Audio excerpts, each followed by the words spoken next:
Hey guys, LevelCap here, and today in gaming, the Battlefield 2042 open beta is available for download. Facebook's outage affects millions of gamers, Windows 11 is having a buggy launch, and much more. Preloading for the Battlefield 2042 open beta is live. The beta kicks off tomorrow for pre-order and EA Play customers. For everyone else, it opens on the 8th. Some critical issues with the preloading process have popped up though. Probably the biggest one is that the beta won't automatically appear in your game library. This affects all available platforms. To add the beta to your library, you have to visit the store page for the game and select Try It Now. We'll leave links below to the respective store pages. Some users are reporting issues getting the game added to their libraries even when using the proper procedures.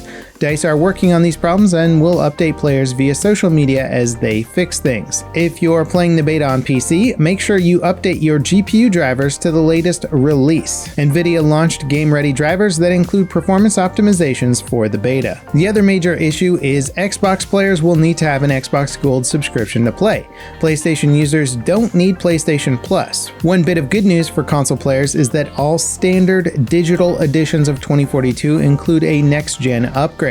It's called the Cross-Gen Bundle and will unlock the next-gen version of the game whenever you manage to buy a new console. The game already supports cross-progression, so even if DICE didn't include the upgrade for free, you'd still be able to transfer your progress. This also works for players moving between PC and console, though you'll have to rebuy the game if you're switching between those platforms. Now, as for leaks and data mining, there's a few bits of new info worth covering. Leaker Tom Henderson claims hackers have already bypassed Battlefield 2042's anti-cheat system. In the grand scheme of things, that doesn't mean a whole lot. Countering cheat makers is generally an ongoing battle between the anti-cheat companies and the cheat makers themselves, so hopefully DICE and Easy Anti-Cheat will stay on top of it as best as possible. Now, data miner Temporial released some info based on his findings in Preload data. 2042's first season of content may include a new map called Ridge. It's allegedly set in Canada and features a landslide that revealed a secret research facility. And in our final bit of Battlefield 2042 news, the game's soundtrack is now available. You can buy it through most online retailers like iTunes and Amazon, but DICE have also released a selection of tracks for free on SoundCloud. Obviously, stay tuned for in-depth coverage of Battlefield 2042's open beta tomorrow. We'll have content and live streams going up throughout the day, so get subscribed and enable notifications to catch everything.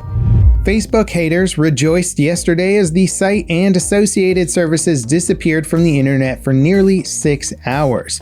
The outage affected Facebook and all of its various tools, Instagram, WhatsApp, and more. It even took out Oculus, preventing VR hardware owners from using their devices. The outage came hot on the heels of a damning report by 60 Minutes featuring former employee turned whistleblower Frances Haugen. She smuggled hundreds of internal documents out of Facebook, highlighting the company's tolerance of hateful content because it drives profits. She's currently testifying before Congress on the matter. Many people across social media and news outlets speculated the Facebook outage resulted from a malicious attack or Facebook sabotaging their own services in the wake of Haugen's interview.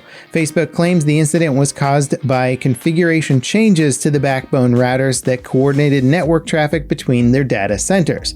Whatever the case, the outage affected billions of people around the world. Games that utilize Facebook logins like Pokemon Go and FIFA Mobile were unplayable. As predicted, Microsoft rushed Windows 11 out the door before it was ready. Most reviews praised the new OS's UI change and general cleanliness while complaining about bugs and missing features. Microsoft are currently rolling the update out in waves through 2021. You can manually install the new OS if you want at any time, but you might not get it as an automatic Windows update for a while. In many ways, it sounds like Microsoft is rolling the OS out as a beta product to collect feedback and data for their spring update. Gaming performance doesn't seem to be affected much at all in Windows 11. The new OS does offer some compelling gaming features though. Auto HDR and direct storage are the highlights. Auto HDR takes any standard dynamic range game and automatically converts it to a convincing HDR presentation.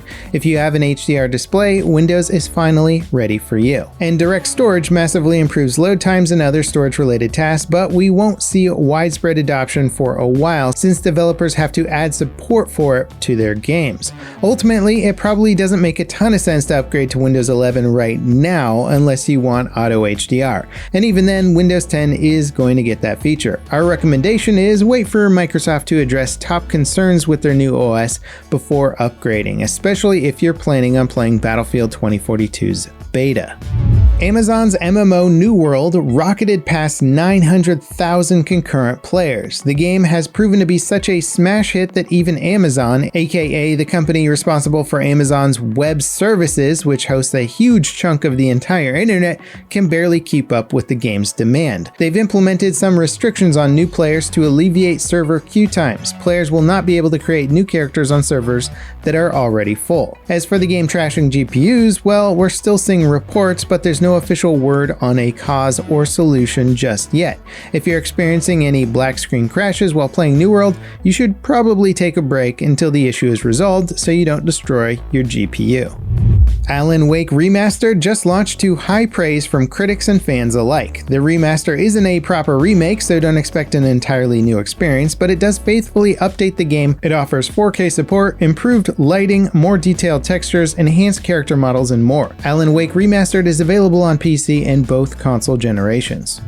Steam database listing for BioShock games might indicate testing of a remaster is happening. Rumors about a BioShock RTX remaster by Nvidia hit the internet recently following a massive GeForce Now database leak. Nvidia clarified that the leaked titles are all speculative and just for internal testing, but they've been corroborated with other leaks and announcements. BioShock is allegedly getting an RTX remaster, and BioShock 4 will launch in 2022 based on the Nvidia database leak. These new database updates seem to confirm something is happening with the franchise. Valve canceled in-person attendance for the 2021 Dota 2 International Tournament. The event starts in 2 days, and Valve automatically refunded all ticket sales early Monday. That's a massive problem for fans that made travel plans to attend the event in person. It's being held in Romania this year following delays caused by the pandemic. That's contrary to currently seeing a rise in COVID cases, which has caused new travel restrictions. And while the situation was clearly out of Valve's control, it sucks for all the people that paid to travel and will need to work out refunds.